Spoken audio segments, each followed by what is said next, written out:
Oi, gente, boa noite a todos, a todas, a todes. É um prazer estar aqui. Mais uma atividade da Comissão de Saúde do CRES, a última atividade do ano, né? Eu estou aqui representando a base da Comissão de Saúde, né? E quero, de antemão, agradecer aí a confiança do CRES, da diretoria do CRES, em poder estar contribuindo na mediação dessa atividade, né? A atividade de hoje foi demandada e construída a partir da última reunião ampliada da Comissão de Saúde, né? Onde as participantes pautaram a necessidade da gente retomar o debate da inserção do serviço social nas residências em saúde, né? Então, essa live foi construída a partir dessa preocupação da gente estar sintonizada aí com as demandas que estão colocadas pelo serviço social na saúde, a partir de várias perspectivas. A perspectiva que a gente vem abordar hoje é a perspectiva da formação profissional e residências em saúde, dilemas e desafios para o serviço social, né? Nesse momento, eu quero chamar aqui rapidamente, né, as nossas convidadas de hoje, a residente, assistente social do UP, Raíssa Santiago,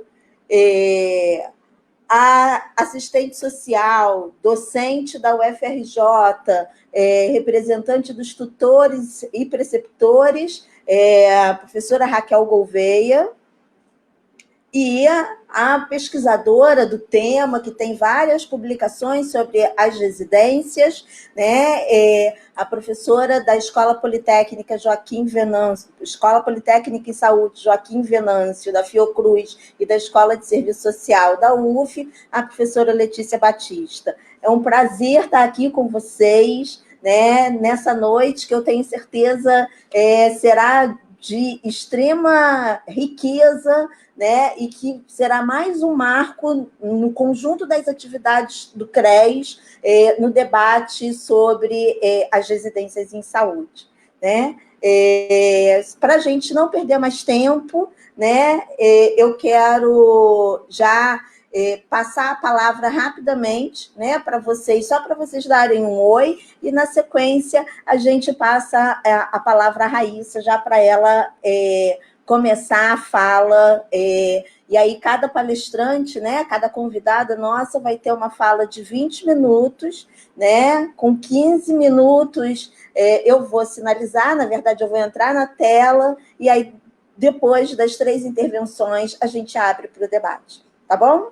Então, por favor, Raíssa. Boa noite a todas. Agradeço primeiro a oportunidade do CRES de convidar uma representação de nós, residentes, para estarmos aqui discutindo as residências. Acho que vai ser uma discussão bacana, vai ser produtivo. Estou nervosa de estar com essas pessoas aqui que bombaram nas lives o tempo todo na pandemia, mas vamos lá, que seja um bom evento para a gente. Raquel. Olá, boa noite a todos, a todas e todos. É com imenso prazer que compartilho essa live com Rodriane, Raíssa, querida Letícia. Quero parabenizar a Comissão de Saúde, ao CRES por essa organização, pela necessidade do debate, principalmente no cenário de pandemia, e o compromisso ético-político, né, que assumimos em problematizar a formação dos residentes e residentes no atual cenário, né? Temos aí grandes desafios, mas também avançamos, de certa forma, né, no processo de formação, e esperamos ter um excelente debate. Obrigada, gente. Obrigada, Raquel. Letícia. Boa noite a todos, todas e todes. Quero agradecer ao CRES, né, a oportunidade de estar aqui em tão boa companhia, discutindo um tema que é tão caro e importante, né? de forma geral, para a saúde e para a formação, mas especialmente em tempos de pandemia. Então, meus agradecimentos e meu abraço fraterno a todos. Obrigada, Letícia. Gente, muito obrigada pela disponibilidade de vocês, em nome da Comissão de Saúde do CRES, né? E vamos, sem demora, né, começar a nossa atividade de hoje, passando a palavra para a representante dos residentes, dos e das residentes em saúde, mas assistentes sociais do Rio de Janeiro. Então, Raíssa, palavra com você. Bom, gente, eu estruturei minha fala usando muito um texto do Euler, que foi um residente de Minas, que apresentou esse artigo no CBAs, que eu achei um artigo assim, super bacana, bem produtivo. Então, eu acho que é importante retomar alguns pontos da trajetória das residências.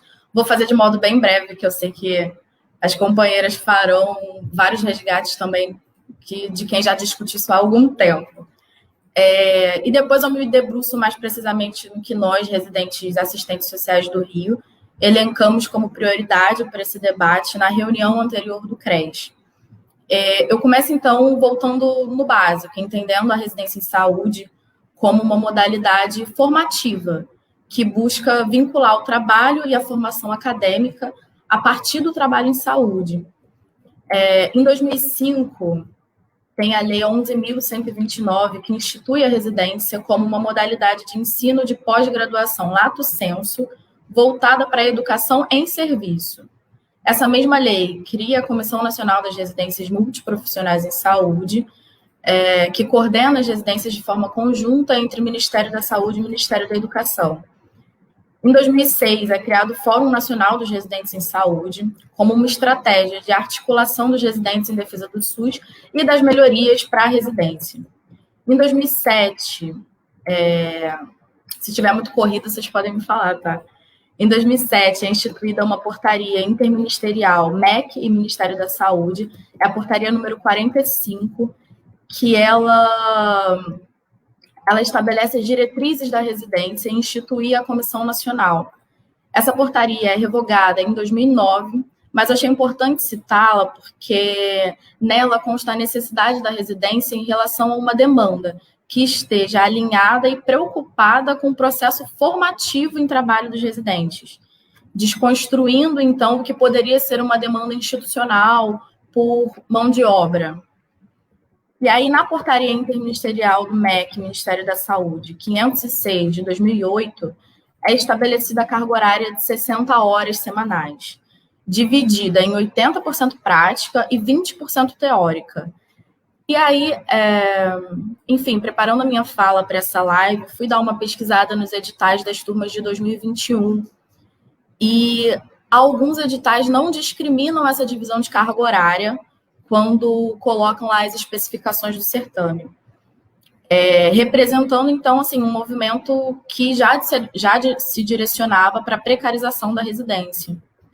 Em 2009, é fixada uma nova portaria interministerial, a número 1077, que revoga essa número 45, trazendo mudanças importantes relativas à participação dos movimentos sociais na Comissão Nacional. No terceiro Encontro Nacional dos Residentes, que foi no Ceará, o Ministério da Saúde solicita que sejam eleitos representantes de cada segmento para compor a comissão. E aí, inclusive, é nesse encontro que é construída a Carta de Princípios do Fórum Nacional dos Residentes em Saúde, que aponta diversas diretrizes, incluindo a articulação com os movimentos sociais. Enfim, os residentes que já tiveram oportunidade de participar de um encontro nacional dos residentes, sei que esse ano foi online também, nesse modelo de live, a gente dá uma estranhada, mas a gente sempre retoma essa discussão. E aí, em 2015, a portaria número 53 é lançada e institui a atual composição da Comissão Nacional, atual, né?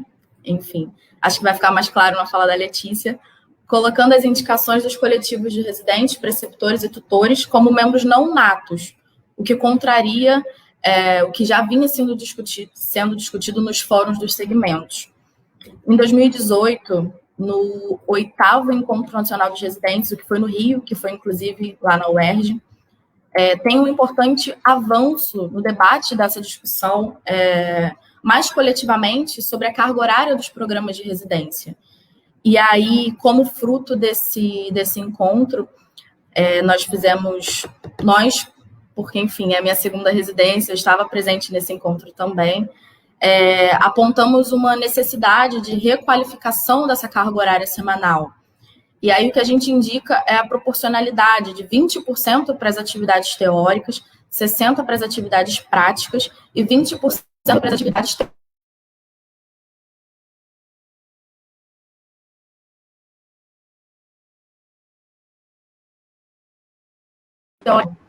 E a gente, nesse momento, já indica essa necessidade de uma proposta de política nacional das residências em saúde. Sendo a trajetória das residências, assim como a própria política de saúde, atravessada por interesses que esvaziam essa proposta formativa e apresentam o residente como mão de obra barata, qualificada, precarizada dentro dos serviços de saúde. Essa formação em serviço traz o que eu acho que aí é central para a nossa discussão. Esse processo formativo a partir do trabalho, que a gente precisa discutir sobre esse aspecto central, que é o que vai fragilizar e intensificar a precarização da nossa formação enquanto residente. Porque a gente se torna, no espaço, um profissional que é capacitado para o serviço, mas que passa a suprir as demandas daquela área, secundarizando a nossa própria formação. Lembrando que o residente também é um trabalhador da saúde, que sofre todos os processos de precarização inerentes à classe trabalhadora, mas aprofundado por uma carga horária de 60 horas semanais. E aí, na resposta às insuficiências dos serviços de saúde, o residente acaba perdendo as chances de desenvolver uma formação interdisciplinar em detrimento de cumprir as tarefas. O que é ruim para a gente também, porque a gente perde essa dimensão formativa da residência. A residência vira o nosso espaço de trabalho e não de formação. Então, junto a isso, a gente tem os limites da nossa participação nos espaços coletivos, nos fóruns, o que enfraquece o nosso debate, mina um pouco a nossa participação política. E aí, inclusive, eu, como residente do Hospital Universitário Pedro Ernesto, da UERJ, não posso deixar de falar que eu estou aqui enquanto as minhas colegas de turma e as minhas R2 estão assistindo aula. Então, assim, se por acaso tiver alguém aqui me assistindo, está matando aula, tanto quanto eu. Espero que injustificada, espero que se eu mandar o cartaz, o professor Ney aceite, tá? Mas é isso.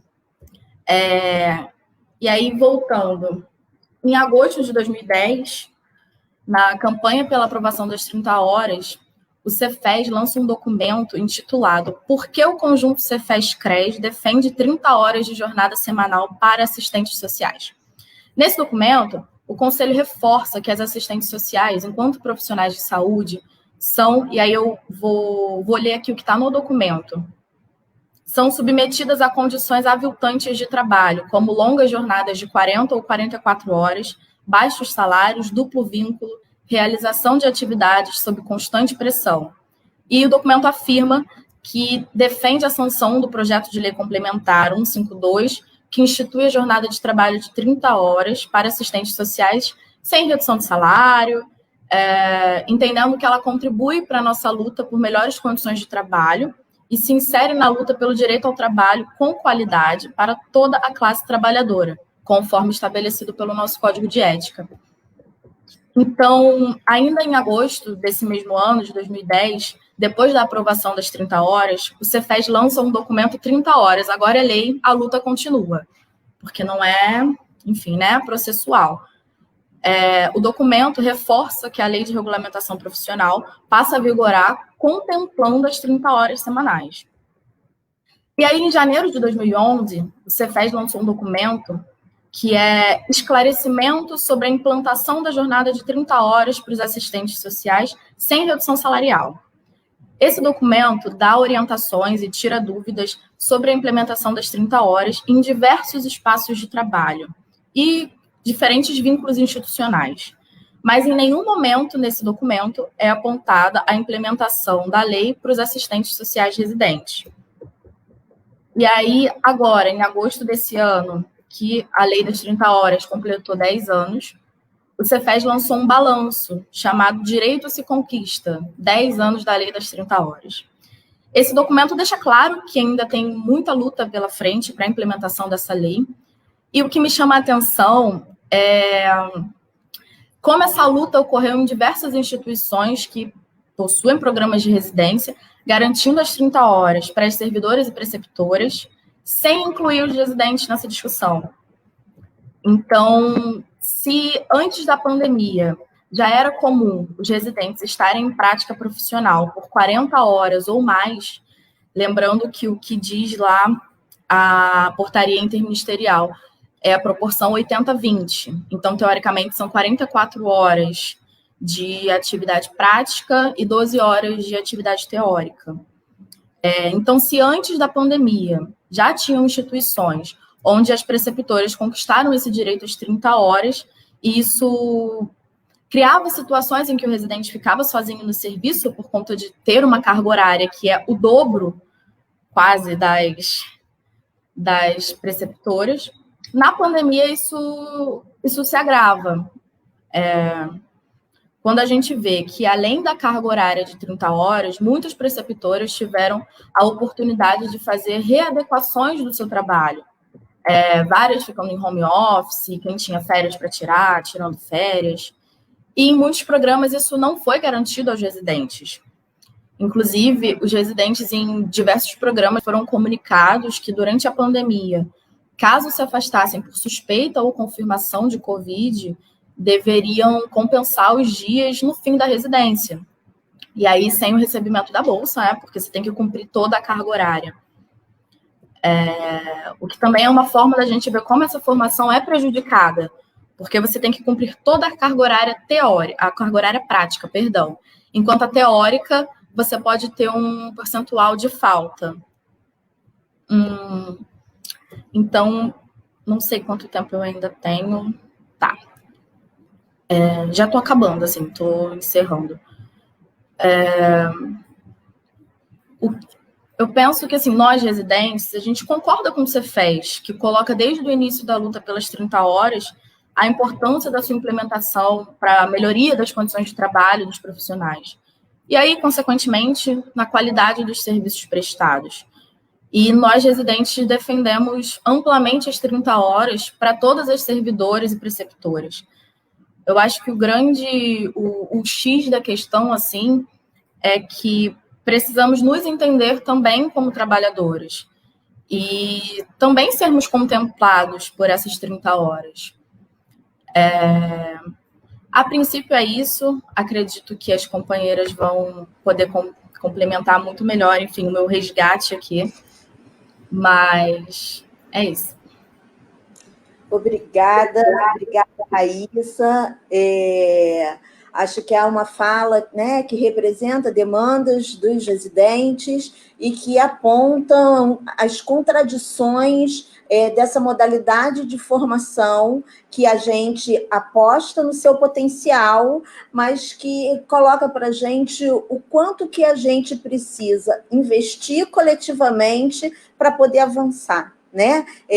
O serviço social apenas, né, sozinho, enquanto uma categoria em que pese toda a nossa organização não consegue fazer frente a todas as mudanças que a gente avalia como necessárias, né? Mas essa é uma conversa que a gente vai necessariamente fazer a partir da fala da Raquel e da Letícia, e sobretudo no debate. Então, agora eu chamo para conversar com a gente a professora Raquel Gouveia.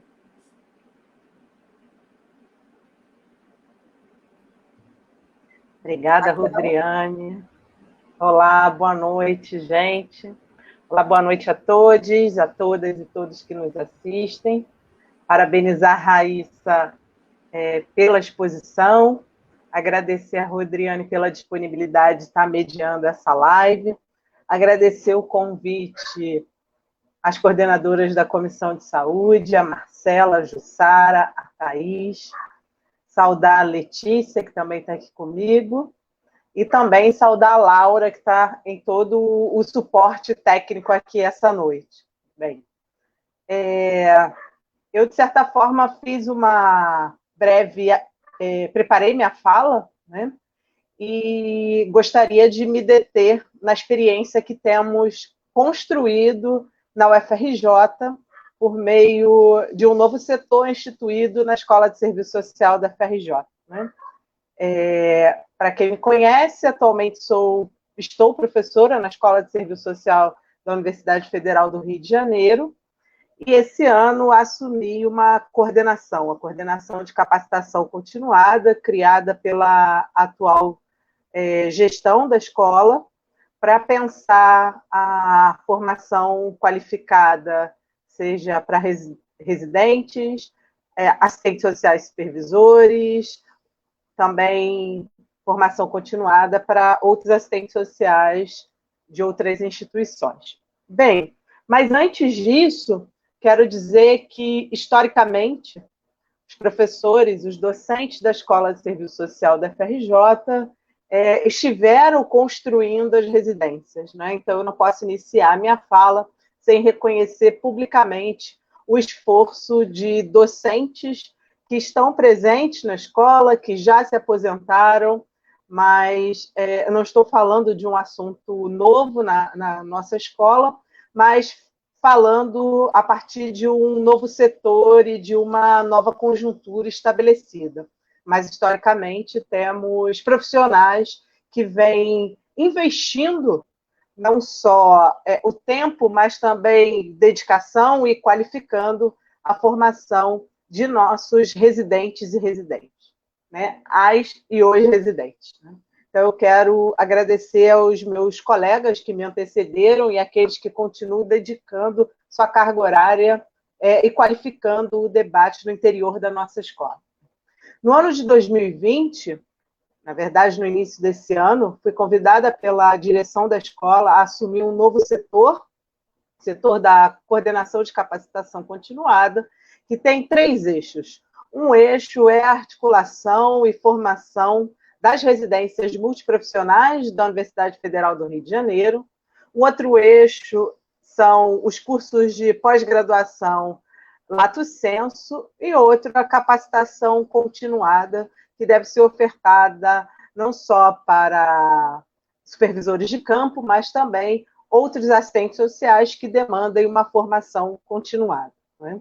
Então, devido ao cenário de pandemia, algumas das nossas estratégias elaboradas para serem ofertadas ficaram restritas, e aí tivemos que adaptar o conjunto das ações para o cenário de pandemia, ou seja, para o trabalho remoto. E isso vem, de certa forma, trazendo alguns desafios, em especial desafios de estar próximo aos programas de residência da UFRJ, né? A UFRJ ela tem 5 programas de residência voltados especificamente com vagas para as assistentes sociais. Então, quando eu estou falando aqui de um setor específico da Escola de Serviço Social para tratar do conjunto das vagas e também dar o suporte para os tutores e preceptores da UFRJ, né, a gente também está falando de uma dimensão muito grande, né? São 5 programas que oferecem vagas para assistentes sociais anualmente, né? Então, temos o programa, todos os programas são multidisciplinares, né? Então, temos o programa em saúde mental, o programa em saúde da mulher, na atenção básica, né? A saúde da atenção básica, desculpa, e também saúde da criança e do adolescente. Então, nós temos 5 programas em torno um pouco mais de 15 vagas sendo ofertadas na UFRJ só para assistentes sociais, né? Então, isso traz uma dimensão de estratégias que precisam ser criadas no interior da escola, já que com 5 programas temos aí uma diversidade, inclusive, de PPCs, né? Então, a gente tem uma diversidade de programas, de formação, de demandas, né? E uma das grandes demandas que vem chegando na escola é a presença permanente do corpo docente, mais próximo para o suporte, não só dos residentes, mas também das equipes de serviço social, né? Então, é uma dessas demandas. Eu quero trazer como nós temos respondido às demandas no cenário de pandemia.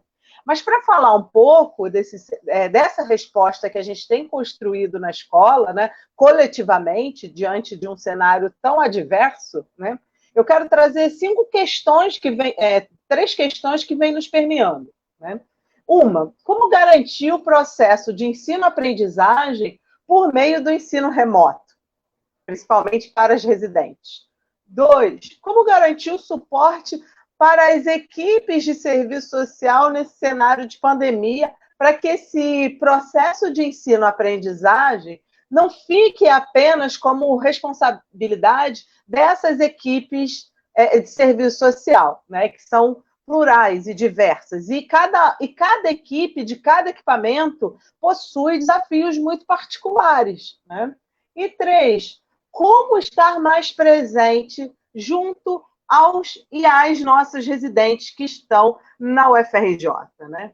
Essas 3 perguntas têm permeado os desafios que estão apresentados para nós da coordenação de capacitação continuada, né? E tem sido um grande desafio, porque é um setor novo e não temos outros profissionais e outras pessoas para contribuírem com esse setor, né? Esse setor, hoje se encontra apenas comigo, né? Temos o suporte da equipe de assistentes sociais do setor de estágio, que nos dá um certo suporte, mas, de certa forma, todo o gerenciamento, planejamento, execução acaba se restringindo a esta professora, né? E muito com o suporte que a gente conta com o conselho diretor. Mas criamos algumas estratégias para poder viabilizar, de certa forma, esse suporte que devemos ofertar às equipes, aos residentes e também aos companheiros e companheiras que vêm estado mais diretamente enquanto professores de referência às nossas residências, né? Eu, na minha trajetória enquanto professora, venho contribuindo, em especial, com a residência em saúde mental. Eu coordeno uma disciplina, a disciplina de saúde mental de relações de gênero, raça e classe, mas temos a professora Rita Cavalcante, que historicamente é a professora referência dessa residência e vem fazendo um belíssimo trabalho. Eu já vou destacar mais especificamente, né? As estratégias que nós adotamos esse ano e que eu gostaria de detalhar, mas enquanto experiência que nós estamos desenvolvendo e construindo na UFRJ, né? Uma foi a criação e constituição do Fórum de Serviço Social das Residências da UFRJ, que vem construindo maior aproximação e articulação entre preceptores, tutores, docentes, residentes e coordenações, né? Cada residência, cada programa é um programa muito grande, né? E para isso nós instituímos, né, esse fórum para poder estreitar a maior aproximação, de estarmos mais perto das coordenações, mais perto das preceptoras, das tutoras, dos docentes, das residentes, né, já que na UFRJ a dimensão é muito grande e aí há uma necessidade de maior aproximação, né? Como nós temos vários programas, foi necessário instituir a presença daquilo que nós denominamos de professor referência, ou seja, cada programa, de certa forma, possui um professor da escola, alguns que já estão historicamente vinculados aos programas, outros e outras professoras que foram convidadas a estarem mais perto desses programas, né? E assim, esses professores são nossos articuladores, ou seja, estão próximos da coordenação, dos preceptores, das preceptoras, dando um suporte mais direto, né? Esses professores também ofertam a preceptoria, né? No meu caso, eu fico mais direcionada à coordenação, estou perto da coordenação do serviço social, mas esses professores vivenciam o dia a dia dessas equipes, desses e dessas residentes, ali lidando diariamente com esses desafios no cotidiano, né? O exemplo da professora Rita, das preceptoras que estão junto com a professora Rita, oferecendo, no caso da residência em saúde mental, esse suporte para os residentes em saúde mental, principalmente os R1, né? E aí os R2, eles têm maior proximidade, por exemplo, comigo e com as preceptoras. Então, a gente vai fazendo uma certa aproximação a partir dos anos, né? Os R1 mais próximos aí desses professores referência, os R2 a gente vai aproximando o especial a partir das disciplinas e também do Fórum de Residências da UFRJ, né? Esse ano nós também temos um planejamento que se deu a partir da presença desses professores de referência, né? A partir de ofertas de disciplinas comuns para todos os programas de residência. Tirando a residência em saúde mental, que tem uma organização própria, os outros programas, agora, né, em especial aí, os assistentes sociais, vão ter disciplinas conjuntas, né? Disciplinas essas ofertadas pelos nossos professores e professoras, especificamente para os residentes e assistentes sociais, né? Esse ano, nós construímos parcerias externas, né? Então, as nossas disciplinas, além de serem entre os programas, também tem parcerias externas. Uma parceria foi com o programa de residência com o INCA, e aí os R2 do programa de residência do INCA, né, os assistentes sociais, tiveram com a gente, né, com os assistentes sociais da UFRJ, os R2, dividindo a disciplina de Seguridade Social, e outra foi uma disciplina ofertada junto com o programa de Saúde da Mulher, organizada pela professora Josefina Mastropaolo, que ofertou uma disciplina junto com as residentes do Hospital Universitário Antônio Pedro. Então, nós também temos pensado uma formação intersetorial, ou seja, a presença de residentes e assistentes sociais de outro programa fora do FRJ proporciona também uma articulação para que se pense, né, uma formação intersetorial, né? E aí pensar o sujeito a partir da totalidade, né? Como assistentes sociais que estão em outras formações também podem dialogar conosco, que estamos ali no FRJ em programas muito distintos. A gente está falando de uma formação que entende o sujeito na totalidade, nas contradições, reconhecendo o processo histórico da formação social brasileira. Essa disciplina especial foi trabalhar com o debate da divisão social, sexual e racial no mundo do trabalho, que permeia as políticas públicas como um todo, né? Então, a gente vem fazendo parceria interna e externa, levando uma formação crítica, né? A gente tenta aí, né? As disciplinas foram ofertadas todas de maneira remota, né? Mas o nosso intuito é que, posteriormente, essas disciplinas continuem sendo ofertadas na nossa escola. Também estamos construindo maior diálogo com as coordenações dos programas e também com a equipe do serviço social, em especial com as coordenações das equipes de serviço social, a fim de estreitar, né, a nossa relação e também ampliar as mediações necessárias para firmarmos um compromisso com a qualificação da formação dos residentes. Desde o ano passado, reuniões sistemáticas acontecem com as equipes de serviço social para que esse suporte do ensino-aprendizagem dos residentes não fique, né, sem a presença e o compromisso da escola de serviço social, né? Então, a gente vem tentando qualificar essa formação e não deixar apenas para as equipes de serviço social, né? Temos também oferecido cursos por meio da coordenação de capacitação continuada, um mapeamento aí de ofertas de webinário e outras atividades remotas, né, que foram sendo realizadas, em especial as atividades organizadas pelo conjunto Cefes-CRES, por atividades de extensão, para que a gente pudesse qualificar também a formação dos nossos residentes.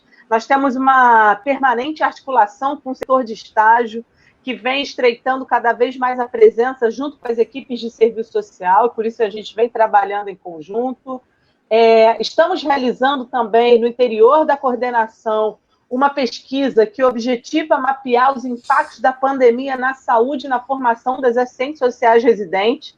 Hoje nós temos 2 bolsistas de iniciação científica que fazem parte dessa pesquisa, então que em breve vamos poder, de certa forma, disponibilizar esses dados. Essa pesquisa estava passando pelo Comitê de Ética, já foi aprovado, esperamos que em breve possamos socializar e compartilhar com o debate dos impactos na formação e também na saúde dos residentes que estiveram e estão, né, aí nos equipamentos de saúde também sofrendo os impactos da pandemia, né? E, por fim, né, nós temos também participado das atividades organizadas pela ABEPS, pelo CRES, para que a Escola de Serviço Social cada vez mais possa fortalecer o debate das residências, entender que as residências fazem parte de um processo de formação e que as residências também são atravessadas pelo impacto aí do mundo do trabalho, né? E também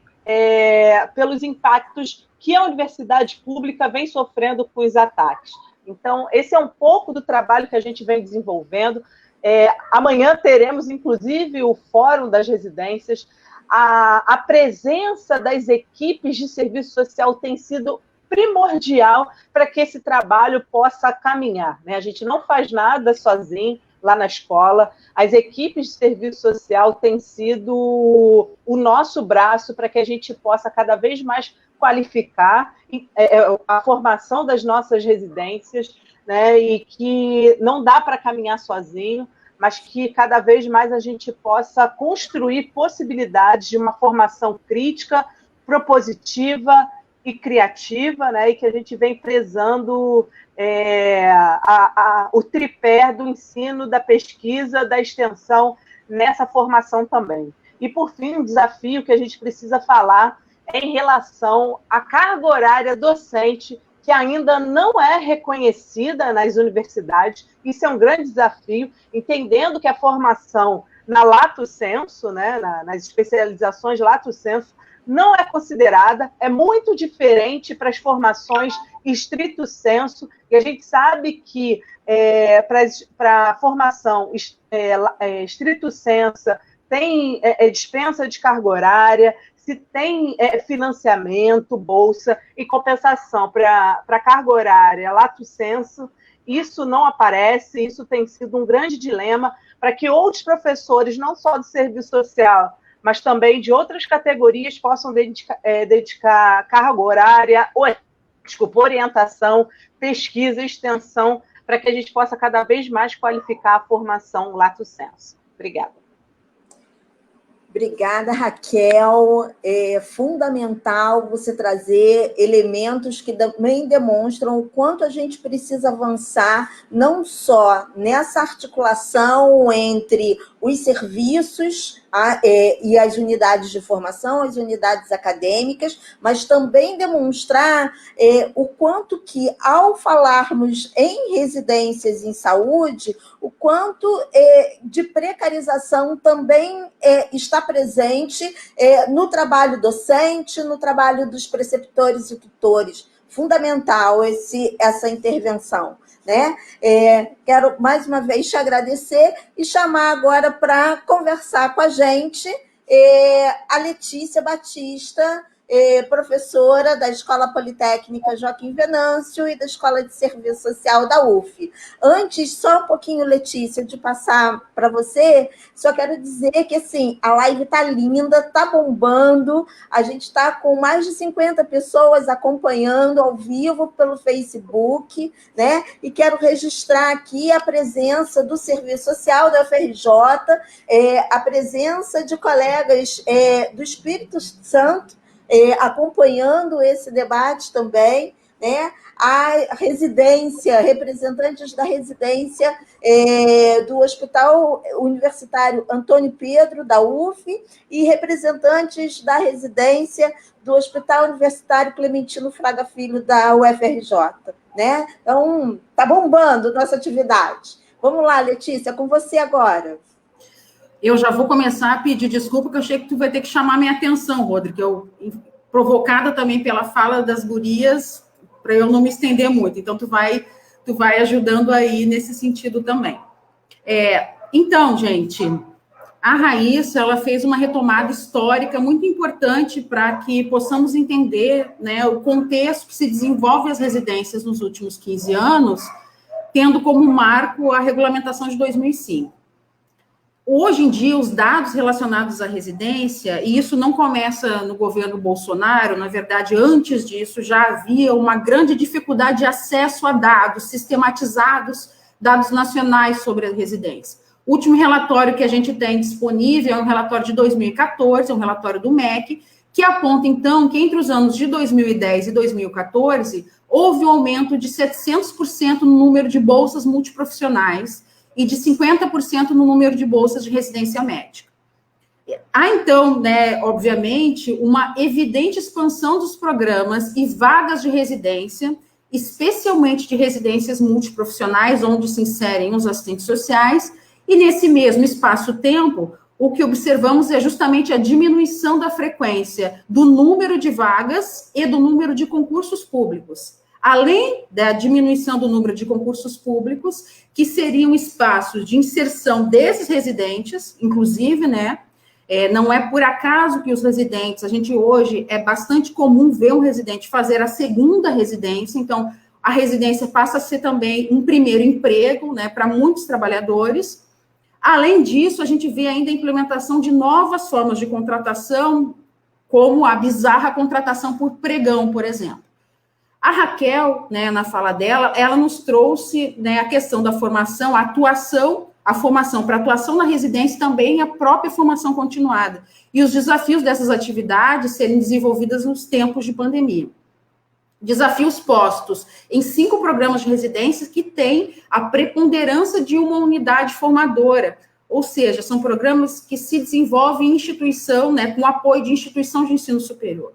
E quando a gente pensa a realidade dos programas de residência nacionalmente, a gente nem encontra esse escopo, né? Então, todos os desafios que Raquel apontou, e aí Raquel apontou desafios e possibilidades dessa construção, né? Penso que é importante a gente destaque que em muitos locais, os assistentes sociais estão inseridos em programas em que essa possibilidade da interação com a unidade formadora não é nem possível.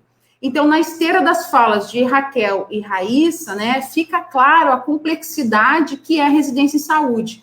E na esteira da fala das gurias, que eu vou tentar trazer aqui alguns elementos para discutir, então, os dilemas e desafios para o serviço social nesse contexto.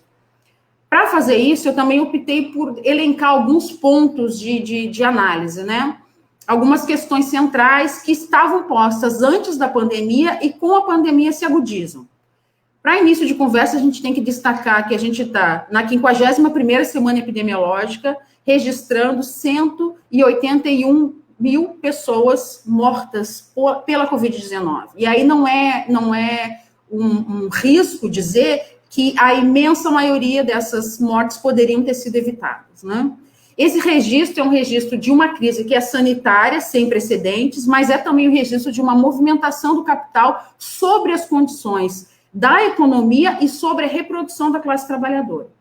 O que significa dizer, então, que essa crise sanitária e econômica, ela impacta de forma desigual os países centrais e os países periféricos, e tomando por base O Brasil, país periférico do capital, o que a gente observa é que esse impacto é ainda mais desigual, atingindo mortalmente os brasileiros e brasileiras, né, os trabalhadores que são parcelas mais empobrecidas, então, da classe trabalhadora. A gente pode também dizer, a grosso modo, que para o serviço social brasileiro há um duplo impacto nesse processo. Um primeiro, porque é o campo da saúde o maior empregador de assistentes sociais. Embora a nossa categoria profissional não seja citada pela grande mídia, né, é sabido que os assistentes sociais são fundamentais na estruturação, na sustentação da atenção em saúde realizada por instituições, por unidades e serviços em todos os níveis de atenção do SUS. Desse modo, as assistentes sociais estão atuando na pandemia, lidando com os usuários e famílias com suspeita ou diagnóstico de Covid-19, mas estão também lidando com demandas e atendimentos por saúde, por direitos sociais, não relacionados diretamente à Covid-19. Ou seja, o outro elemento que mostra esse duplo impacto para o serviço social é justamente o fato de que o serviço social não lida apenas com as repercussões do ponto de vista mais estrito da Covid. Ainda que a gente possa partir da ideia de que o conceito de saúde ampliado e da determinação do processo de saúde e doença, também é sabido que na maioria dos serviços o papel do assistente social se encaminha muito no sentido da efetivação dessa intersetorialidade, né, e da busca pela efetivação desses direitos que vão além do tratamento estrito, né? Então, é nesse contexto de tensão entre demandas próprias do serviço, novas demandas da pandemia, precarização do trabalho, citada aqui nas falas de Raíssa, Raquel e na fala da Rodri também, além da perda de renda, escassez de EPIs, que os assistentes sociais atuam e que desenvolvem, então, seus programas de residência. Assim, como esse processo de precarização do trabalho, usurpação de direitos e banalização da vida, que já estava posto antes da pandemia, ele se agudiza, né, para a pandemia, no contexto da pandemia. Da mesma forma acontece com os programas de residência, que já haviam questões, como aqui ressaltou Raíssa e Raquel, questões que já estavam postas, né, tanto no que se refere a essa dinâmica tensa entre residência e precarização do trabalho, que está posta por programas de residência que preconizam 60 horas, né, de carga horária, e aí a gente está falando de residências multiprofissionais, uniprofissionais e residências médicas. É importante que a gente diga que a própria fala da Raíssa, ela aponta para que esse debate é um debate coletivo, em que pese o serviço social, sim, né, o fato de termos 60 horas seja um ponto fundamental de luta, mas é necessário que essa luta seja uma luta conjunta de todas as disciplinas que desenvolvem os programas de residência, né? Então, a residência, ela vivencia todas essas tensões que já estavam postas antes, além disso, o próprio contexto da pandemia. A gente pode afirmar que a residência multiprofissional, essa que tem um marco, né, a multiprofissional e a uniprofissional, mas aqui a gente vai falar mais dos programas, dando mais ênfase às residências multiprofissionais, ela é, sim, essa proposta, uma inovação em termos de formação para o SUS. Ela vai buscar, justamente, a superação da lógica da especialização dos indivíduos, muito própria, historicamente, da origem das residências e ainda bastante praticada nas residências médicas. Ou seja, a residência multiprofissional, ela é uma ferramenta de formação que materializa a busca pela superação e, em última instância, tanto do modelo biomédico quanto do modelo hospitalocêntrico. O meu convite aqui para essa conversa vai muito no sentido do que Raíssa falou, né, que é no sentido da gente entender a residência a partir da perspectiva do trabalho em saúde. E por que isso, né? O que não significa diminuir a potencialidade dessa formação, mas significa dizer que é no trabalho em saúde que estão postos os limites, as contradições, as possibilidades. É o cenário, o cotidiano e o processo de ensino-aprendizagem da residência. Dito de outra forma, e também corroborando com o que Raquel disse, trata-se de acrescentar as categorias totalidade e contradição na leitura desse processo de formação que é mediado pelo trabalho em saúde. O residente, ele não é apenas um sujeito em formação, ele é um graduado dando continuidade aos seus estudos pela via da pós-graduação lato sensu. Ou seja, o residente, ele é um trabalhador da saúde em processo de formação inserido em serviços.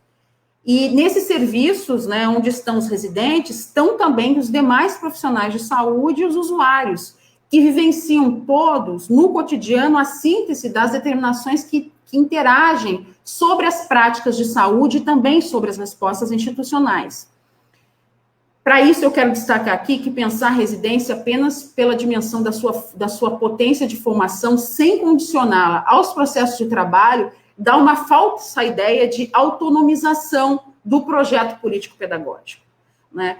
Principalmente no contexto da pandemia, é necessário que a gente considere, né, que a gente não pode perder de vista que a residência em saúde ela é realizada por instituições, por serviços e profissionais de saúde, a partir de um processo decisório que se refere à implementação do programa de residência, mas também, sobretudo, ao processo de trabalho propriamente dito. Então, é formação e trabalho como um contínuo. E é nesse contexto da pandemia que essa tensão entre o dever ser da residência, entre o desejar ser e os limites e possibilidades ficam ainda mais aparentes. Pensemos, então, a residência na sua especificidade, mas sem perder de vista o trabalho em saúde como um norte central. E por que isso é importante? Porque se a gente pensa a residência como uma questão centrada apenas nos envolvidos diretamente nos programas, ou seja, residentes, coordenadores, preceptores e tutores, o que fica obscurecido é justamente que esse funcionamento da residência se dá no cotidiano dos serviços, em interação com o trabalho em saúde no seu sentido mais ampliado. É no cotidiano que está posta a possibilidade, mas é também no cotidiano que está posta a repetição do mesmo todo dia.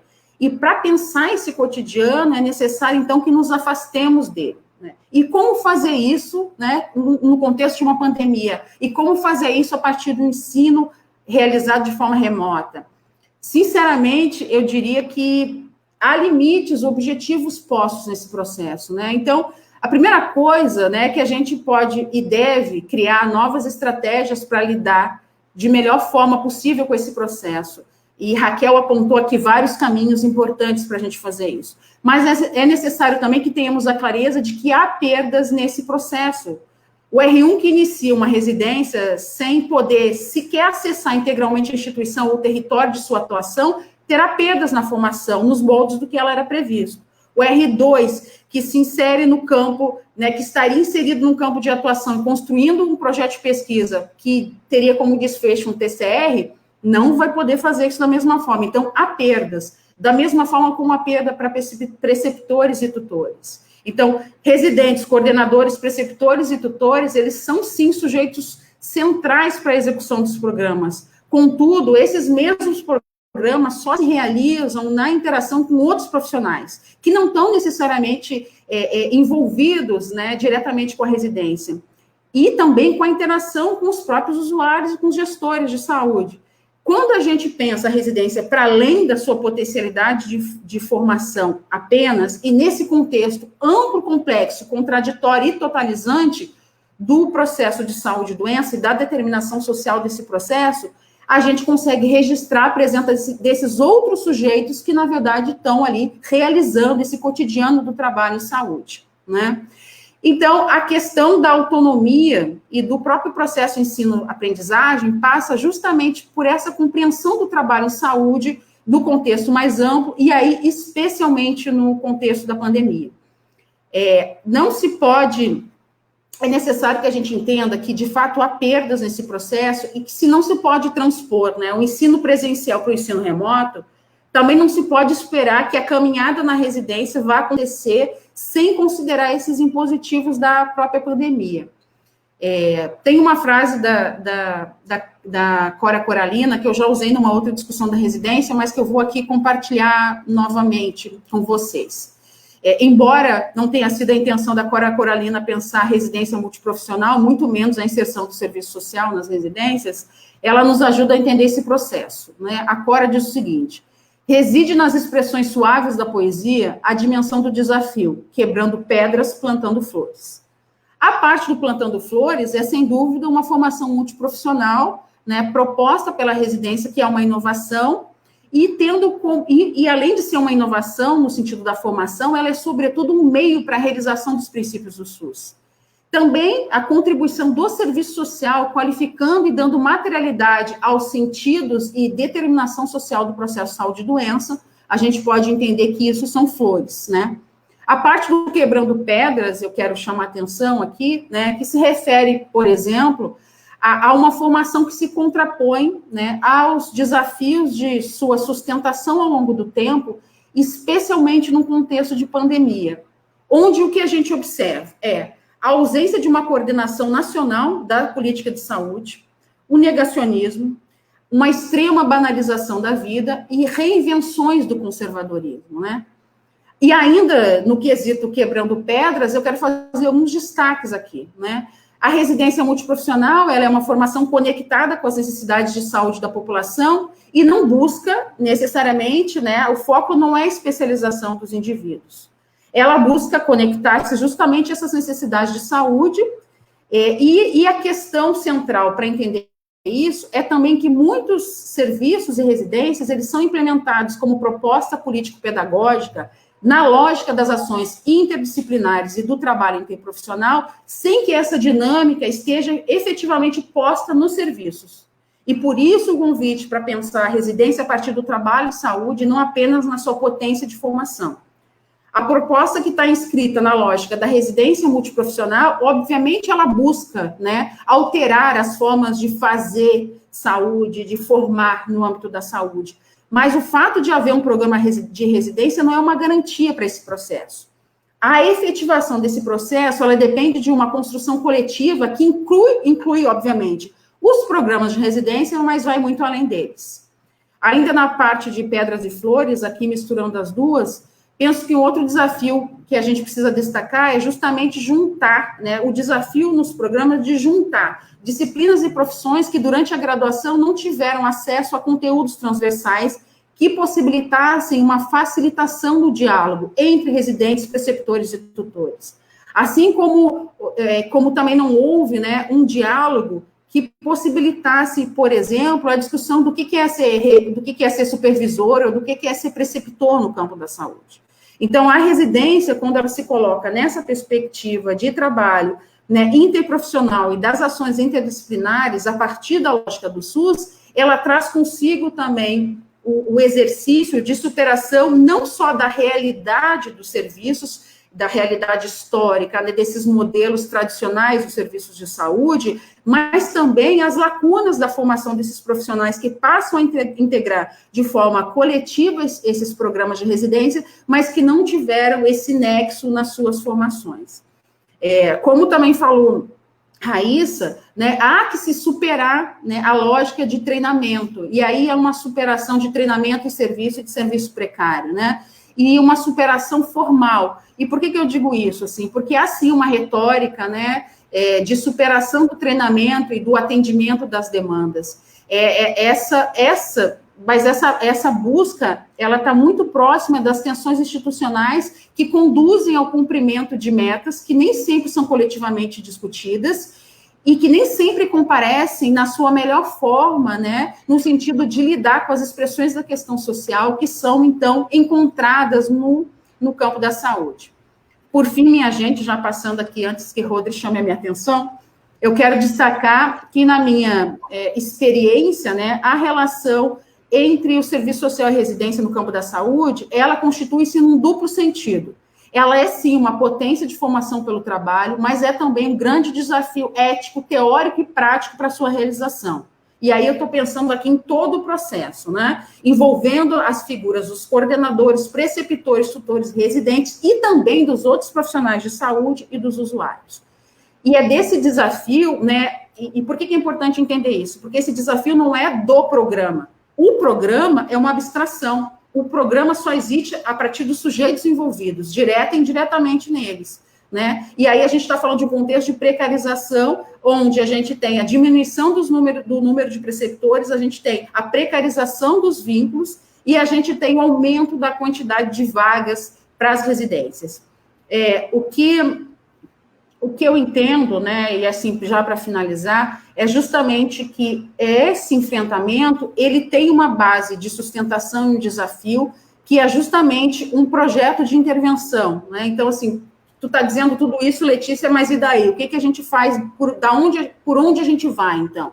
Para além, né, dos elementos que, obviamente, são fundamentais, da questão da formação dos formadores, né, é necessário, e aqui eu quero chamar a atenção, que a gente discute e garanta e que chame a atenção para justamente de que esse projeto ético-político profissional ele precisa ser realizado a partir de um projeto de intervenção institucional. Não se trata apenas de pensar sobre as contribuições do serviço social na residência, é necessário que possamos discutir e visualizar o serviço social e o trabalho em saúde a partir de uma lógica de intervenção profissional, onde a residência passa não a ser um substitutivo, mas sim um suporte para essa formação desses trabalhadores. Muito obrigada.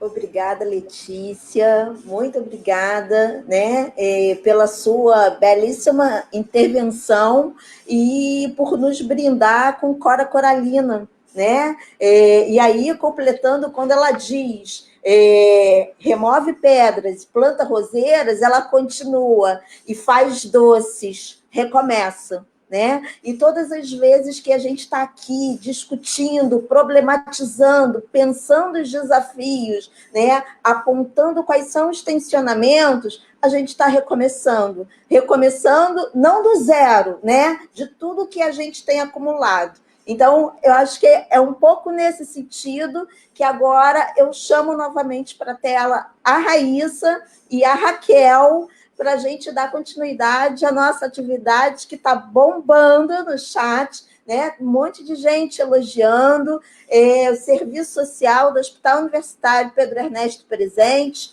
né? Serviço social do IPUB, da UFRJ presente também, né? Participando aqui, todas muito animadas, né?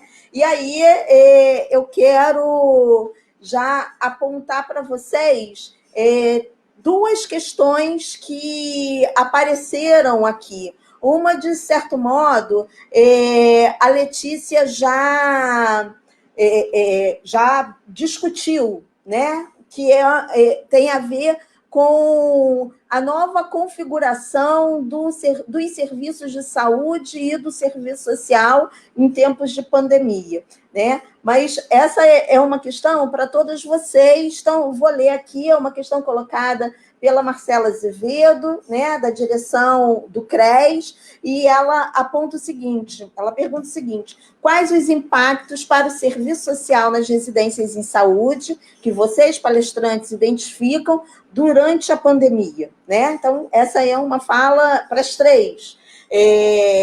E uma outra questão aí, acho que é mais para a Raquel, né? É da Noemi Ferreira, e ela pergunta o seguinte: queria entender melhor sobre as atividades do Fórum de Serviço Social nas residências da UFRJ, assim como qual professor de referência do ESFA e quais as disciplinas que estão sendo oferecidas, né? Até o momento, a gente não identificou nenhuma outra questão, né? Tem uma solicitação da Darcy Cássia de Paula, né? Ela aponta que a Faculdade de Serviço Social da UERJ e o Programa de Residência de Serviço Social do Hospital Universitário Pedro Ernesto deram um passo importante de parceria, tendo a faculdade, a universidade, né, a unidade acadêmica, assumido a coordenação geral do programa. E ela pede para eu comentar um pouco, porque eu estive envolvida nesse processo de transição, né? Mas acho que era importante nesse momento, né, passar a palavra primeiro para vocês, para esse bate-bola, e depois eu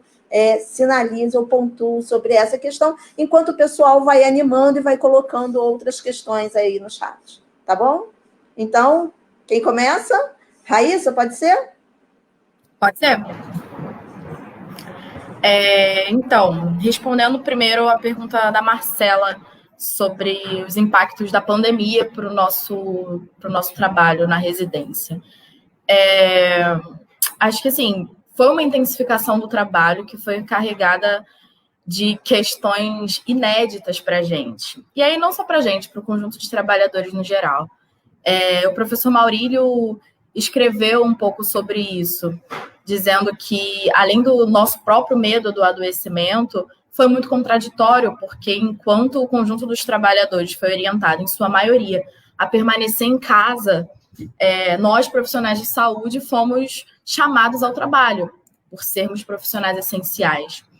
Então, acho que a gente teve que lidar com esse... a gente está tendo que lidar com esse medo constante. E aí já atrelo a uma coisa que eu acho importante pontuar também, que os residentes de primeiro ano, além do medo de adoecer, tiveram que lidar com o medo do que fazer caso tivessem Covid. Porque não é o apenas pagar ao final da residência os dias de falta, enfim. Como a maioria, hoje em dia, e falo até pelo meu programa de residência, pela minha experiência na residência anterior, a maioria dos residentes entram na residência hoje como o primeiro vínculo com o INSS. Então, os R1s ficaram bastante expostos nessa situação, porque tinham acabado de chegar e aí não eram segurados do INSS. Então, caso tivessem qualquer sequela do coronavírus, precisassem ficar mais de 14 dias afastados, não tinham esse vínculo. Acho também assim, que não dá para esquecer o empobrecimento da população que a gente atende. Acho que isso ficou bem demarcado na pandemia, o quanto se agudizou e o quanto isso impõe novos desafios a gente, e até o sofrimento mesmo no nosso trabalho. Fiquei com uma dúvida. Já é para eu ir concluindo? Né? Mas você já pode ir concluindo para a gente passar para a Raquel e para a Letícia. Ótimo. Queria só pegar um pouquinho do que a Darcy mandou no chat e falar que, assim, é claro que tem a sua importância a relação de articular a residência, a escola, a faculdade de serviço social da UERJ. Porém, acho que é complicado a gente ter isso como modelo do que é residência, porque acaba que nesse modelo de 80, 20 horas, a gente continua fazendo pelo menos 44 horas de prática. E na residência, a nossa atividade teórica é trabalho também. A gente, inclusive, na UERJ, por conta dessa articulação com a faculdade, a gente faz prova, a gente assiste aula, inclusive, assim, com outros modelos de pós-graduação, com outras modalidades. Então, acho que é um pouco perigoso a gente tratar isso como se fosse modelo do que tem que ser a residência, porque, na verdade, eu, principalmente, tendo vindo de outra residência, e aí acho bacana eu poder estar aqui para dar uma continuidade, que normalmente a gente vem, passa 2 anos e troca outra pessoa. Eu, como residente vinda de outro espaço, acho que eu consigo dizer isso com muita segurança. É um trabalho que fica muito intensificado por conta dessa relação com a faculdade. Não que não tenha seus prós, mas temos muitos contras. Inclusive, falei da minha aula de hoje. Só para pontuar isso mesmo. Acredito que a Rodriane vai falar no final.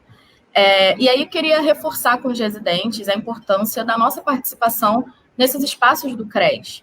Lembrando que somos profissionais também, temos nosso CRES ativo, que a gente deve ocupar esse espaço para botar as nossas pautas. Que eu entendo a alta rotatividade, eu entendo que a gente entra com data de entrada e data de saída. Então, assim, isso dificulta um pouco a nossa organização.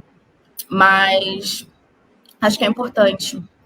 Desde a última reunião do CRES, a gente criou um grupo no WhatsApp. Temos representantes do INCA, da UFRJ, do IPUB.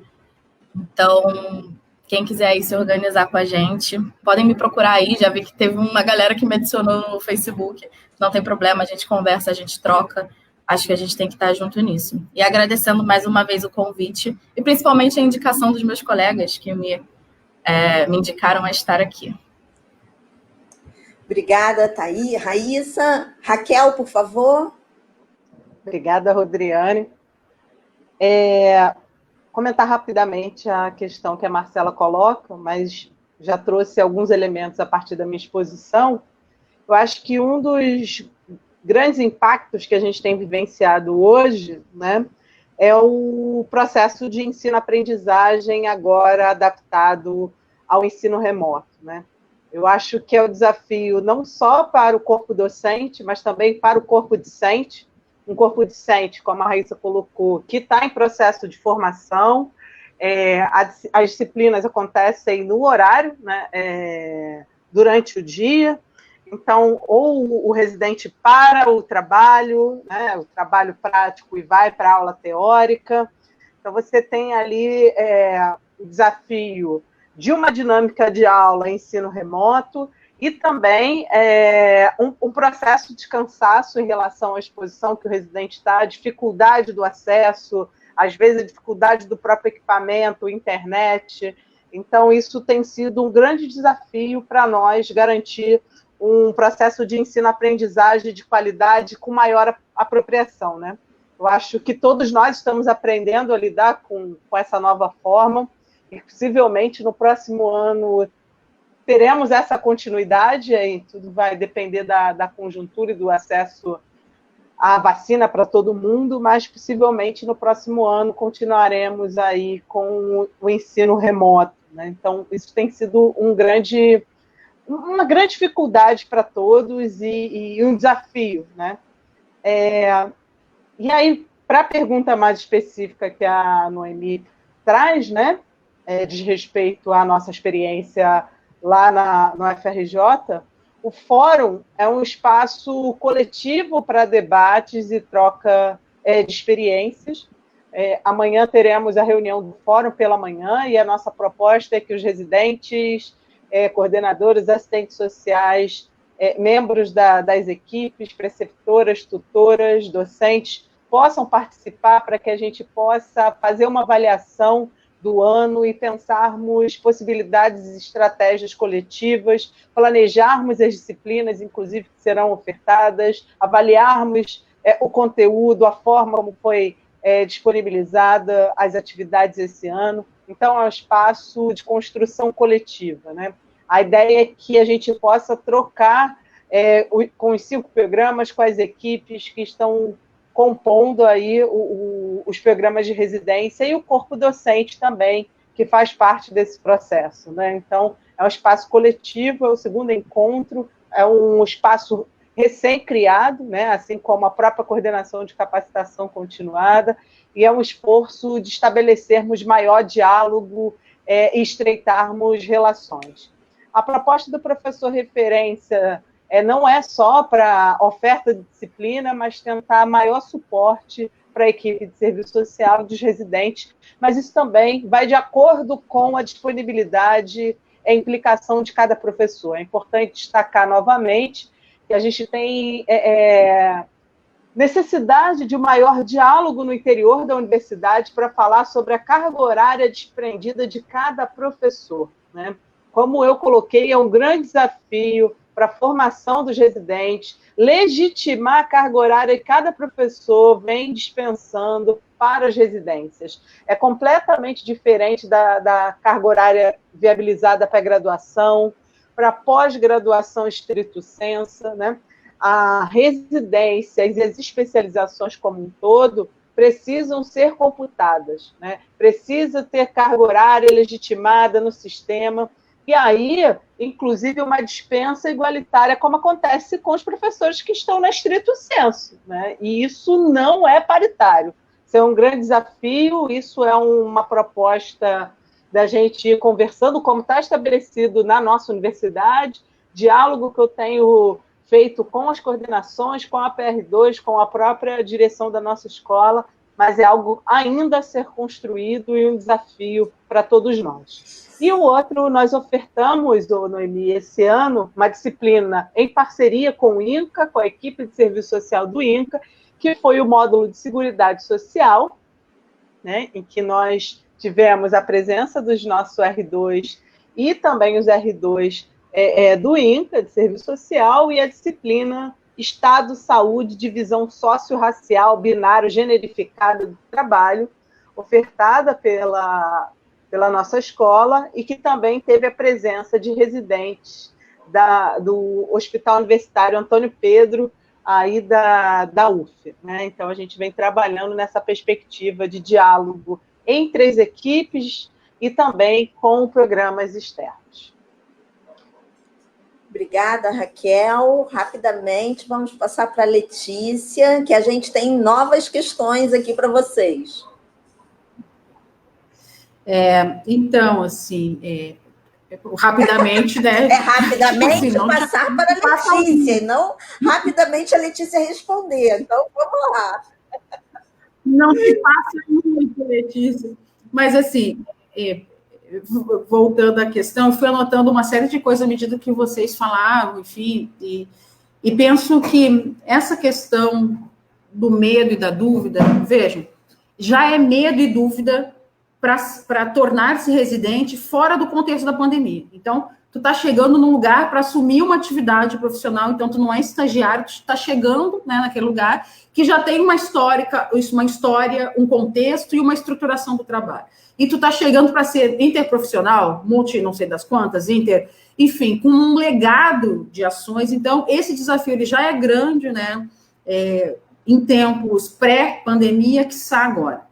Eu queria fazer um destaque, dialogando com a Raíssa, que é o seguinte, Raíssa, sobre a questão da formação e das unidades formadoras, sabe? E aí, assim, penso que se a gente pensar a questão da residência, a gente pode tratar, a grosso modo, em 3 níveis, que todos são complementares, né? Um deles é justamente essas lutas nacionais de todos os residentes. Então, assim, é inaceitável 60 horas de carga horária e ponto. Isso é inaceitável, a gente ter 60 horas de carga horária com 6 dias por semana. E é ainda mais inaceitável quando a gente entende e sabe que a realidade dos residentes multiprofissionais não é a mesma de um residente médico, que vai fazer 2 plantões de 48 horas e acabou a semana dele. Então, isso tem que ser considerado. E claro que os programas precisam se organizar com essa consideração. Agora, onde se dá essa luta? Essa luta só é possível na esfera nacional, junto à Comissão Nacional de Residência Multiprofissional. Então, a gente tem que ter isso claro, porque a gente não pode abrir mão, olha, eu falando como residente, né? A gente não pode abrir mão da formação, a gente não pode abrir mão do espaço, a formação, a discussão, o trabalho, a reflexão que a gente possa fazer, porque senão a gente, de certa forma, a gente acaba reiterando o lugar do trabalho precarizado. Se residência e formação, tem que estar garantido um espaço de reflexão, de supressão desse cotidiano e da interação com os conteúdos teórico-práticos de forma reflexiva, e para isso o residente precisa de tempo. Então, e aí, vejam, o residente precisa, inclusive, de tempo para reproduzir-se enquanto não só classe social, mas enquanto pessoa no mundo, enquanto próprio residente. Então, precisa dormir, ele precisa... E aí, lembrando, as residências, a maioria delas não tem hotel de residente, lugar para o residente. Então, o residente passa por uma saga até chegar na unidade, por uma saga para voltar para casa. Então, esse conjunto de coisas, ele precisa se comparecer na organização dos programas de residência, sim, criando formas, estratégias, né, de flexibilização, sim, é nisso que eu acredito, mas é necessário que a gente leve essa luta também como uma luta nacional do coletivo dos residentes, né? Então, e aí a gente tem que lutar, sim, por unidades formadoras e pela participação nas unidades formadoras, em que pese as tensões e contradições que estão postas, porque é isso. Os programas de residência, eles se instituem a partir de um projeto pedagógico, mas esse projeto pedagógico, por vezes, é inclusive divergente do que está praticado ali no cotidiano dos serviços, não só por assistentes sociais, mas por todos os profissionais de saúde que compõem esses serviços no seu cotidiano. Então, são lutas nacionais, são lutas pela formação, então, a formação enquanto modelo pedagógico a ser dividido e compartilhado com o residente, mas também formação de preceptores e de tutores, que é uma outra questão. Ninguém sabe, a priori, como ser tutor de programa de residência. Então, isso também é uma caminhada que precisa ser travada, né? E, por fim, eu quero destacar, quero reiterar muito, a luta também pelos projetos de intervenção profissional. E por que a luta? Porque a gente está vivendo um momento que já há bastante tempo de recrudescimento dos direitos sociais e também de retomada do conservadorismo nas suas distintas formas, né? Inclusive dentro do serviço social. Então, é luta mesmo a construção de um projeto de intervenção, porque não há residência que se segure do ponto de vista da inserção do serviço social ou da especificidade do serviço social, se não houver também um projeto de intervenção profissional do serviço social nessas unidades. Não há multidisciplinaridade que dê sustentação para isso, porque ainda que a gente se insira, né, de forma multi, inter, trans em alguns momentos, a gente realiza o nosso trabalho a partir do lugar de sermos assistente social. Portanto, é necessário que esse projeto de intervenção esteja claro e que a residência, então, os programas de residência compareçam para além do que é demanda institucional e sim com uma proposta de intervenção clara. Obrigada. Obrigada, Letícia. Né? Antes da gente passar para um segundo bloco aí de questões, né, eu vou tentar rapidamente dialogar um pouco com a intervenção da Raíssa e também com a solicitação feita pela Darcy, que hoje é chefe do Serviço Social do Hospital Universitário Pedro Ernesto, foi coordenadora do programa da residência, sobretudo no processo de transição entre a coordenação do programa e a faculdade, né? A gente sabe que as experiências, muitas das experiências, se não todas, de residências em saúde, e sobretudo aquelas com inserção do serviço social, que são anteriores, né, à legislação de 2005, elas nascem dos serviços, né? São poucas as que têm um surgimento diferenciado, né? Então, isso significa, hoje, colocar para as unidades acadêmicas um desafio importante, né? Que é assim, como estar junto com os serviços na gestão dessa modalidade de formação que é diferenciada, né? Sem reproduzir totalmente a modalidade que se aplica à graduação e à pós-graduação estrito sensu, que é um pouco que a Raquel aponta, né? Então, assim, ninguém aqui está dizendo, né, que a modalidade que está sendo construída, porque, na verdade, a Faculdade de Serviço Social da UERJ, e aí, para quem não sabe, eu sou docente, nesse momento, licenciada, né, licenciada para a construção, para a finalização da minha tese de doutorado, mas fiquei à frente desse processo de transição. Esse processo, ele é um processo novo e ainda em construção, né? A gente não formou ainda a primeira turma, né? Então, que processos são esses, né, que a gente pode aprender com a história já acumulada, e aí, no caso da experiência do Hospital Universitário Pedro Ernesto, é uma história de mais de 40 anos, a gente está falando de uma residência que foi criada em 1976, e até 2019 foi gestada, foi gerida, administrada, construída apenas pelas preceptoras, né? Com muitas dificuldades no reconhecimento da sua carga horária.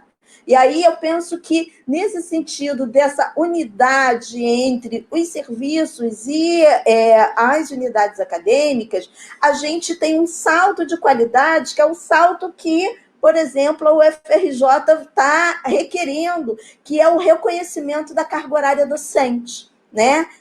Nossa carga horária, a carga horária dos docentes, no acompanhamento das disciplinas, no acompanhamento das disciplinas específicas, né, que fazem, de alguma forma, o desenho da tutoria, elas são reconhecidas na nossa carga horária docente, no nosso planinho, né? Então, isso, sem dúvida, foi um avanço qualitativo na construção das residências. Agora, que a gente tem muito ainda a pensar e a reformular e a acertar, né? E a gente só consegue fazer isso juntos, né? Só consegue fazer isso no diálogo entre docentes, preceptores, assistentes sociais dos serviços e residentes, sem dúvida nenhuma. né? Agora, já passando, né, para o outro bloco de questões, a gente tem aqui, deixa eu pegar aqui, que agora saiu aqui da minha tela, um outro bloco de questões que dizem respeito ao funcionamento, ou melhor, ao não funcionamento, desde 2018, da Comissão Nacional de Residência Multiprofissional em Saúde, né? E aí, a Jussara Assis, que é a conselheira também da direção do CRES, ela pergunta o que significa o não funcionamento da Comissão Nacional de Residência Multiprofissional em Saúde desde 2018 e quais os prejuízos vocês avaliam para a consolidação da política de residências nesse período, né? A Irene também faz uma outra pergunta, que está em andamento uma mudança na carga horária da residência na área da saúde?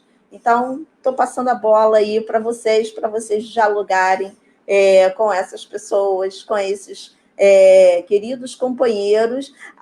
Antes de passar aí a palavra, quero sinalizar a vocês que a gente também está contando, né, além da companheira do Espírito Santo, que está participando aqui da live, né, essa live também chegou a Fortaleza, então a gente tem aí representante do Serviço Social do Hospital Universitário Walter Cantídio, de Fortaleza, aqui com a gente na live. A gente tem também o Serviço Social do INCA acompanhando aí o nosso debate, tá? Então, agora, posso inverter? Letícia, começa? O que significa o não funcionamento dessa comissão nacional? Significa mais um exemplo do total desrespeito aos programas de residência e um indicativo da residência como precarização do trabalho. Se as últimas alterações do ponto de vista das legislações e resoluções das residências, todas elas apontam para a precarização do trabalho, a 60 horas, um conjunto de ações que, na verdade, provocam... É interessante, porque a residência ela é um certo tipo de arquétipo da TMD, da teoria marxista da dependência, da superexploração do trabalho. Então, ela é uma carga horária extensa, com ritmo intenso e pouca remuneração. Aí, alguns vão dizer, né? Pouca remuneração, mas aí ela é maior do que muitos, né? Mas ainda assim é pouca. Então, vejam, a esfera que seria possível o diálogo com os programas de residência, a esfera onde haveria a discussão dos parâmetros dos programas de residência, porque quando a gente está falando da não realização, do não funcionamento da Comissão Nacional, a gente está falando de um não funcionamento em várias esferas. A gente está falando do não funcionamento das câmaras técnicas, a gente está falando da não reunião para discussão coletiva, a gente está falando das não reuniões interministeriais, a gente está falando da não realização dos encontros nacionais e, por sua vez, dos encontros regionais. Então, na verdade, quando a gente fala do não funcionamento da Comissão Nacional, a gente está falando desse conjunto de elementos que passa a ficar estagnado, porque a comissão que, por força da lei, é a comissão onde essas questões todas são discutidas a partir da comissão. Então, a comissão ela é indutora desses processos, é a comissão que gera o sistema de informação, é a comissão que recebe os pedidos de programa e é a comissão que tem validado esses programas, por exemplo, sem nenhum tipo de avaliação, né? Então, a gente lembrando que existem as câmaras técnicas, eu e Rodri fazemos parte, inclusive, né, de duas. Então, o que significa isso? Significa, na minha opinião, justamente a materialização desse desrespeito que opera sobre o cotidiano dos serviços e dos programas de uma forma vil. Então, a gente conversa entre a gente discute, mas não tem esfera e não tem momento possível de diálogo com quem, na verdade, constrói, né? E deveria ser conosco, mas quem constrói essas resoluções.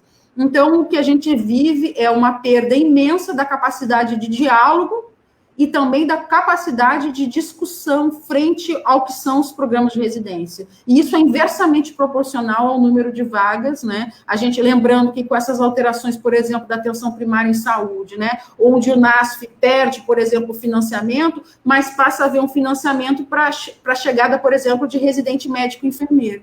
Então, tem vários, se a gente for olhar a realidade, tem N elementos, obviamente, a gente não consegue dar conta, né, numa live desses elementos todos, mas há um conjunto de indicativos, eu tenho defendido isso, em que pese a potencialidade da residência como formação para o SUS, e ela o é, nos moldes de que foi pensada, né, na sequência, principalmente até a portaria 45, que Raíssa citou, em que pese a sua potencialidade, o que a gente tem visto é as residências funcionando, novos programas sendo implementados. Eu quero chamar a atenção aqui que lá quando inicia, né, a retomada pela CEGETS, a ideia da residência, inclusive das portarias, né, para a formação de recursos humanos no âmbito da saúde, e a Política Nacional de Educação Permanente em Saúde, a gente tinha o patrocínio de mais ou menos 22 programas com orçamento do Ministério da Educação, da Ministério da Saúde.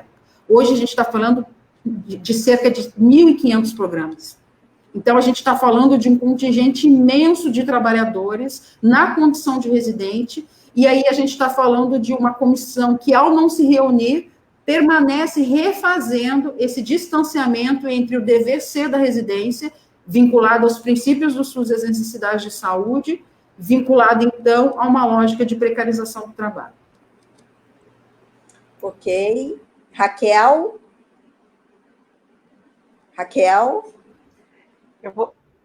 Vou deixar essas questões para a Letícia. Então, tá bom. Raíssa? Então, vou tentar, assim, não...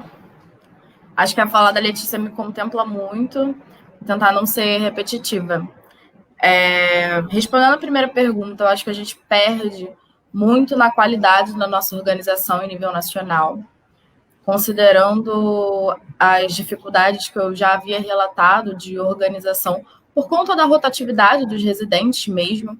E aí, além da rotatividade, tem a questão do trabalho ser um trabalho de muitas horas, que eu acho que é normal já desestimular um pouco a gente para se organizar.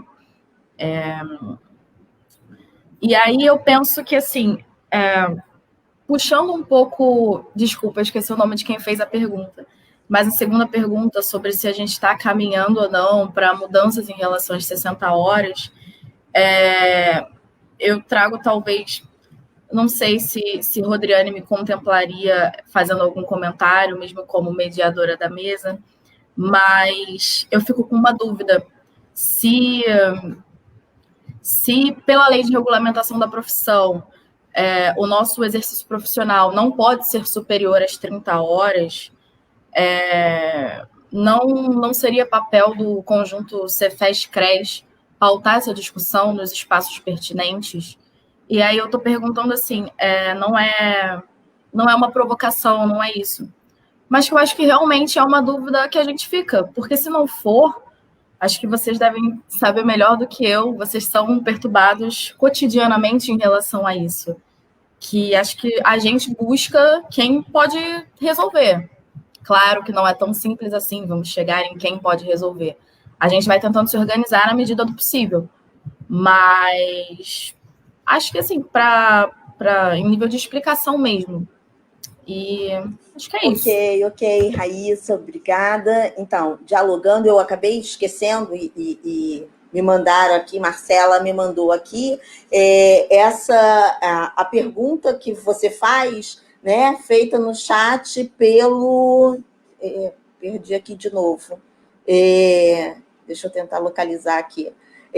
Pelo, acho que Vinícius Lima, né? Então, ele pergunta assim para vocês, né? E aí eu vou jogar a bola novamente, né? Considerando que o exercício profissional com carga horária superior a 30 horas semanais vai contra a lei de regulamentação da profissão, não seria papel do conjunto Cefes-CRES pautar essa discussão nos fóruns pertinentes, né?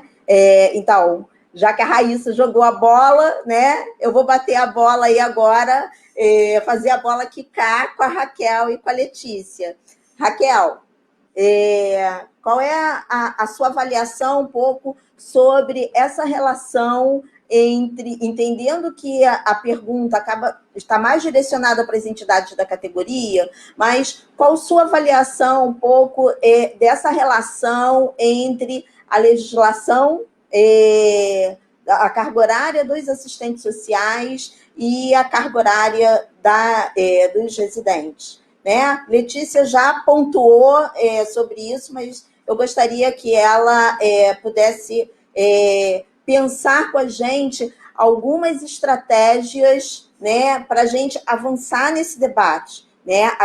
As entidades da categoria, elas já se posicionaram de forma conjunta e em apoio ao Fórum Nacional dos Residentes, né, se colocando de forma contrária à carga horária das 60 horas. Né? Esse é um debate que nós temos pleno acordo. Né? Mas Letícia também já pontuou que esse é um debate que a gente precisa fazer no âmbito da construção da política nacional de residências em saúde. Então, tentando dialogar com a pergunta do Vinícius, que foi colocada aí mais uma vez pela Raíssa, quais são as estratégias que a gente pode pensar um pouco nessa direção, nessa construção, né? Quais são as ações concretas que a gente pode tentar costurar,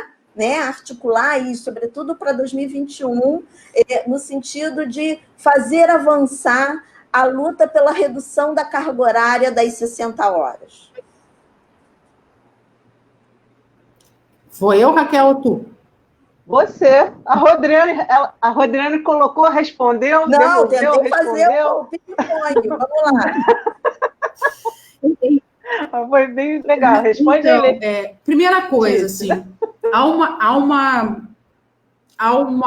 há limites na governabilidade, vou usar aqui um termo de planejamento de saúde, mas há limites da governabilidade da proposição. O Serviço Social, o Conjunto Cefez-CRES, ele tem se posicionado, né, contra as 60 horas ou a favor de uma formação condizente com o que se propõe. Tem, inclusive, um documento, né, das residências, enfim, isso está posto. Mas o Conjunto Cefez-CRES não tem a governabilidade de operar sobre, nesse caso, até a ausência de uma política nacional para as residências. A gente está falando de um conjunto de regulamentações que define as 60 horas, mas a gente não tem, e essa é uma das demandas, né, justamente, e por que a gente não tem? Porque a gente não tem nem espaço para discutir isso, né, o não funcionamento da Comissão Nacional de Residência, inclusive, ela mantém estagnado a proposta de uma política nacional de residências. Não é por acaso que o serviço social tem 30 horas e a enfermagem não tem, que o serviço social tem 30 horas e a medicina não tem. Então, quando a gente leva para esse outro patamar, a gente vai encontrar um conjunto de correlações de forças muito importante e que não passa só porque, vejam, gente, quando a gente regulamenta uma profissão, regulamenta uma carga horária de uma profissão, a gente não regulamenta para o público, a gente regulamenta. Então, isso implicaria, por exemplo, na regulamentação das profissões, por exemplo, de enfermeiro, com 30 horas não só no SUS, mas também no privado. Então, eu estou aqui trazendo alguns elementos, mas é para apontar o nível de complexidade que é essa discussão, por um lado. Então, não é uma discussão simples, e daí a importância de uma política nacional para essa compreensão. Porque, sinceramente, eu entendo, na minha, enfim, experiência, né, com a residência, de anos no INCA e de tese, enfim, da Comissão Nacional e do próprio Cefez, enfim, a gente nessa discussão, né, Rodrigo? Eu vejo que é muito mais viável a construção de uma política de residência que questione e propõe uma nova forma e diminua essa carga horária, que, na verdade, significa retomada de uma carga horária que já houve. Então, a gente tem esse ponto, né, já foi uma carga horária menor, então, a retomada dessa discussão, do que uma discussão que vá tenha como base central as categorias profissionais, por causa desses elementos que eu estou trazendo aqui. Não é por acaso que a enfermagem... imagina o que significa para os serviços privados de saúde dizer que o enfermeiro tem 30 horas agora, e não 44, que é a carga horária praticada nos serviços privados de saúde. Isso altera as escalas. Isso tem um impacto imenso numa correlação de forças, que é a correlação de forças da saúde no modo de produção capitalista, onde a gente tem um sistema universal de saúde e 25% da população com plano de saúde. Então, na verdade, a gente tem os profissionais fora os assistentes sociais, na maioria das vezes com vínculo público e vínculo privado. Então, é nesse lugar que está o quiprocó. Então, eu penso que é um caminho mais demorado a construção por essa via, né? Eu acho que isso tem que aparecer, que sempre comparecer, obviamente, a gente precisa discutir isso. Mas eu penso que o melhor caminho para a efetivação é, claro, que tomando, sim, como exemplo, o fato do serviço social, da conquista das 30 horas, isso sempre vai comparecer como um elemento jurídico que mostra que é possível a diminuição da carga horária. Mas não nos enganemos, quando a gente olha para a medicina, para a enfermagem, a gente está falando de um outro patamar de discussão, de trabalhadores que são empregados de serviços privados, e que essa discussão, a partir da Confederação dos Hospitais Privados, a gente pode aqui parar e falar milhões de coisas. Isso toma um outro nível, que me parece uma correlação de forças mais adversa do que tentar a construção coletiva de uma nova perspectiva a partir da instituição de uma política nacional de residências. Obrigada, obrigada, Letícia. Eu acho que esse debate coloca para a gente uma outra questão, a necessidade urgente de ocuparmos cada vez mais os espaços do CRES para socializar, democratizar e pensar junto essas questões. Mas não estou falando apenas da Comissão de Saúde, e de atividades como essa da live, que são atividades que nos fazem refletir. Eu estou falando dos espaços deliberativos do conjunto Cefes-CRES, pautar essa discussão nos fóruns pertinentes do conjunto significa a gente estar na assembleia do CRES, problematizando e pautando, solicitando que a direção da entidade se posicione, as deliberações que são aprovadas nas assembleias dos CREs do Brasil, elas são dirigidas, a direção ela avalia qual é a melhor forma de fazê-la chegar até o encontro nacional do conjunto Cefes-CRES, que é a instância máxima de deliberação da nossa categoria. Então, eu vejo que essa discussão, se vocês de fato avaliam que esse é um caminho, acho que o caminho é a gente ocupar, é a gente debatê-lo nos espaços que são mais apropriados. Então, no nosso caso, a Assembleia do Conselho Regional de Serviço Social. Por outro lado, pensando um pouco nessa ampliação das lutas, eu recomendo o debate que foi feito, eu recomendo que vocês assistam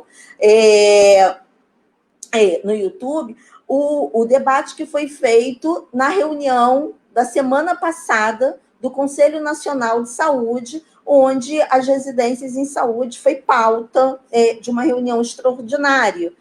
Acho que essas questões, a gente tem uma dimensão mais ampliada quando a gente está pensando não só a nossa realidade no Rio de Janeiro, mas pensando também o Brasil.